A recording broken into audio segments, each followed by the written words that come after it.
See right there, little TV. Welcome back, Sir Markadoo here with Sir Media Group, where we put your business in the streets. But seek ye first the kingdom of God and his righteousness, and all these things should be added unto you. We are here with Dan Moore Sr. He's going to tell us about the only black museum in all of Atlanta, Georgia. And he's going to talk to us about a lot of the history, on some of the history that we need to be mindful of, right? Without further ado, we got Brother Moore here. How you doing, Brother Moore? Doing fantastic. How are you? Doing fantastic. Thanks for coming. Thanks for Good coming to in. Brother Moore, I cater to a lot of the youth, and I like the youth to know that we all came from somewhere. You didn't just grow up one day and since you was a baby you had this museum. You was somebody. What inspired you, or who inspired you when you was a young boy? My father. I had a very good father, very disciplinarian. Mm-hmm. He is the one who is my role model. Mm-hmm. He taught us the way to go, period. Oh, let's keep talking, because it sounds like you're passionate about that one. So your father was in your passion. He was the man. Exactly, yeah. Now, as you grew, as you got a little older, as you begin to meet other people in the community, who else was some of the people that inspired you to be? I've got to say my family. Mm. I had 5 brothers and 3 sisters. I was the youngest of the 9. Oh, wow. I can see why you And they said. taught me well. Wow. They kept me on track. Mm-hmm. And they made it very easy for me to navigate through where I was going. That's very powerful. Yeah. As you went into your 20s, maybe 30s, what was moving in your life? What was going on?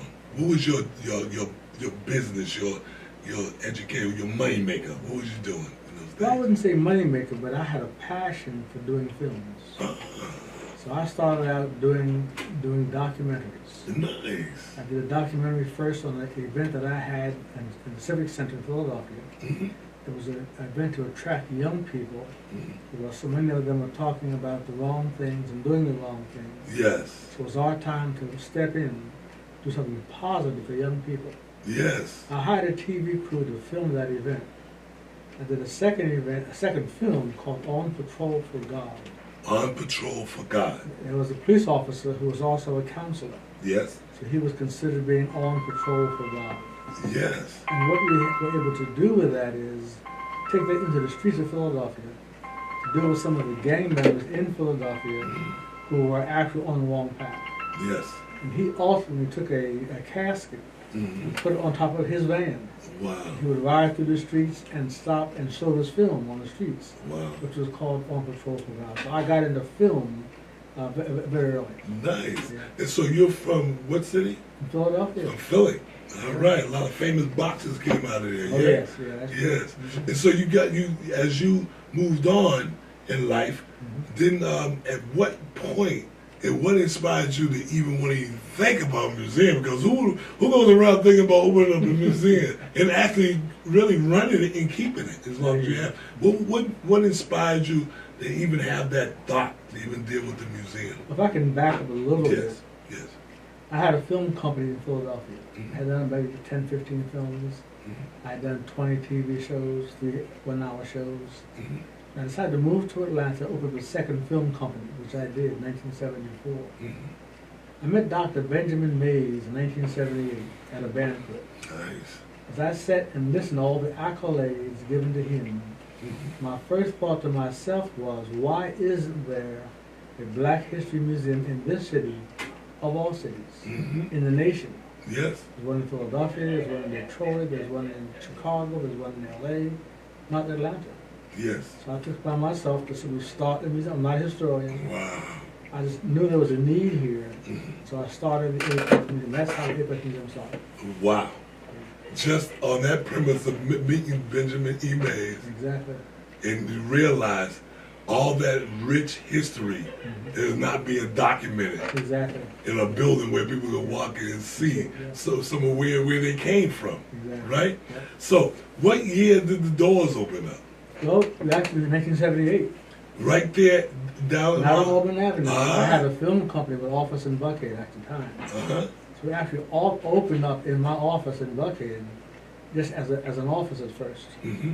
Then Dr. Robert Threet, Marsh Brown's president, Mm-hmm. heard about what we were doing, And this usually a building that he owned, that Morris Brown owned, on the Morehouse campus. Nice. We were there on Ashby Street, right across from the Morehouse campus, for quite a while, until we moved onto Auburn Avenue, which is a prime location. Because right on the Because same Auburn street, Avenue is the Wall yeah, Street of yeah. Black America In down fact, in there. 1957, Fortune magazine called Auburn Avenue the richest Negro street in the world. Wow. Yeah. That was something I didn't know. In 1970, now, what year did you open Auburn Avenue? 84. 84. Right. All right. When you moved in there, because it's a pretty big place, it took you, it was how many artifacts and, because you didn't fill the whole place day one, did you? What Well, happened? we had purchased some artifacts before, some African artifacts before. But my vision has always been not just to have artifacts, but to present history in a contemporary way, so that people understand our history and who we are. Yes. It's not- Especially young people. Yeah, it's not of importance to me to see the deaths where Fred Douglass sat necessarily, but it is important for to know who he was and what he did. Yeah. So we make presentations, or visual presentations, helpful connect with our past. Yes.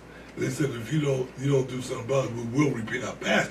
In a lot of cases, for me, it's not all bad that we repeat our past. Our past, we had a rich history. Would you agree with that? I mean, Well, positively, we have an Yeah. exhibit now called Africa, the Untold Story. yeah. It's actually based on remarks that Asa Hilliard made to our curator. He said to her, never let them begin our history with slavery. Whatever you do, Yes. never let them start history with slavery. So if they do, we don't know about mathematics and science and architecture. Yeah. The and- Moors, and- how they and- came and- about. and literature. All of these things came out of ancient Africa. Yes, Lord. So while some people were enslaved, while in caves, we had people who were building pyramids, which today can't be duplicated. Wow.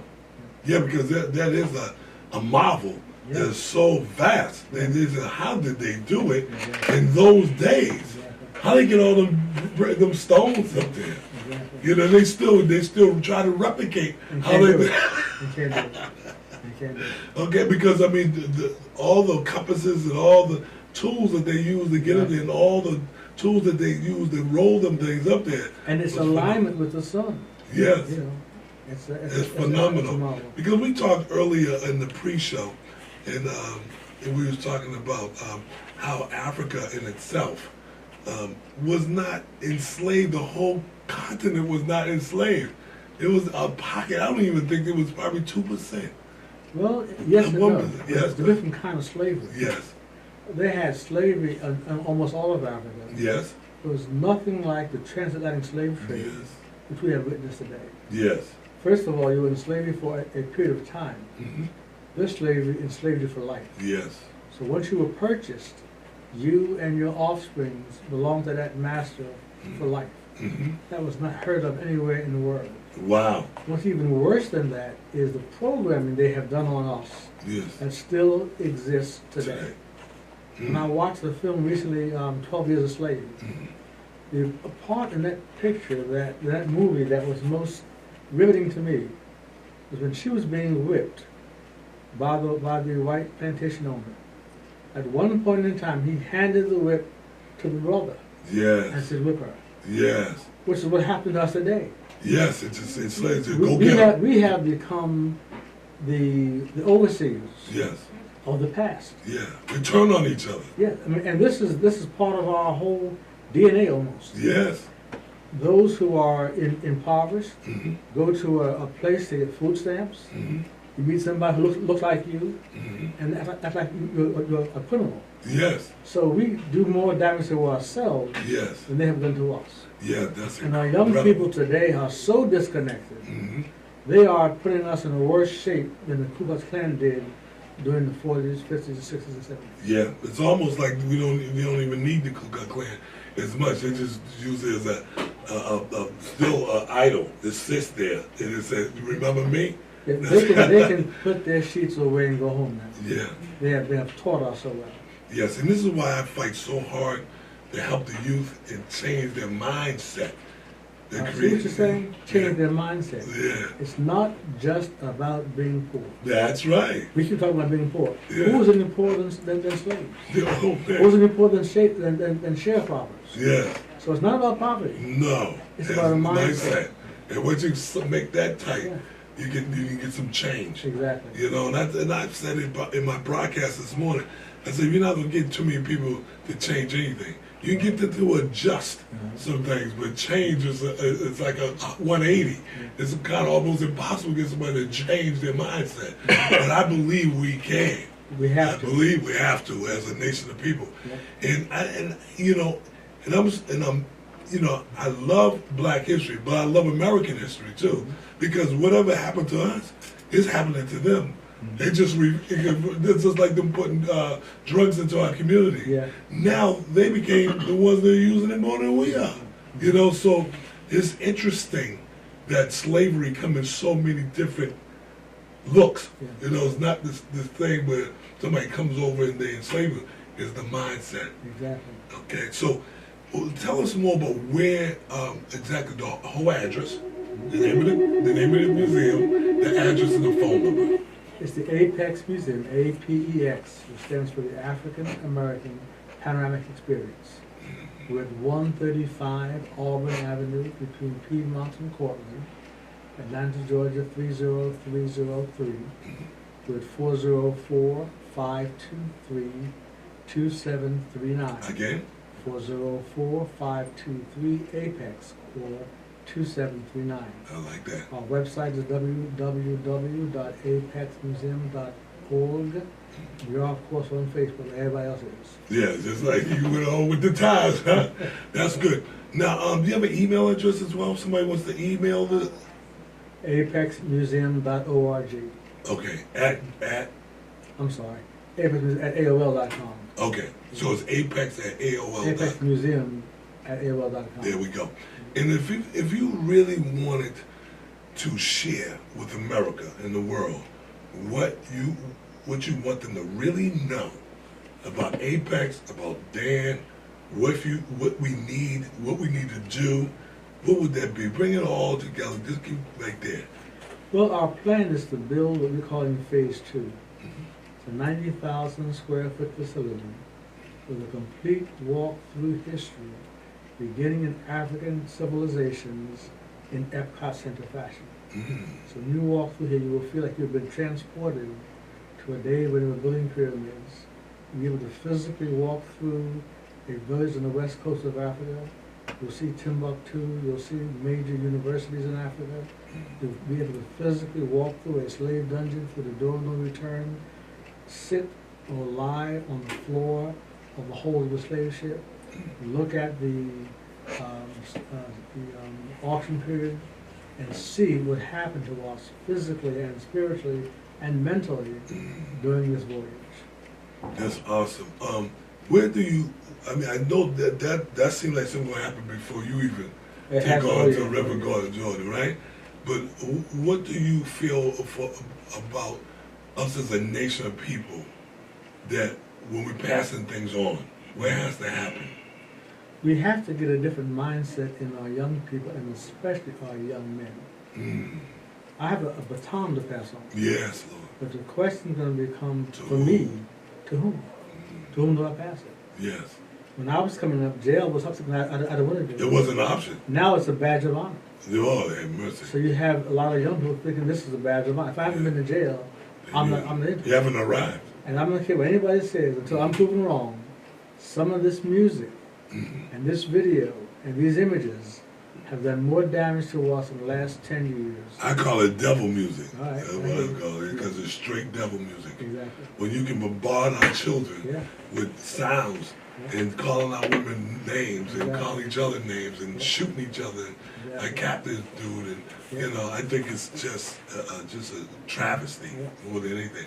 Again, I'd like to give us your address and everything, your phone number. It's the Apex Museum. We're at 135 Auburn Avenue between Cortland and Piedmont.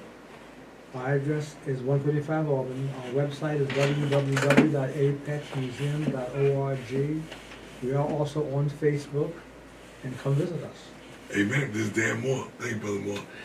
And I want to thank you for tuning into Sir Media Group, where we put your business in the street. My name is Sir Markadoo. And if you or anybody you know would like a 15-minute free 15-minute interview, tell them please get in touch with me at 404-578-3549. That's 404-578-3549. Sir Markadoo, peace and love. God bless you. Have a great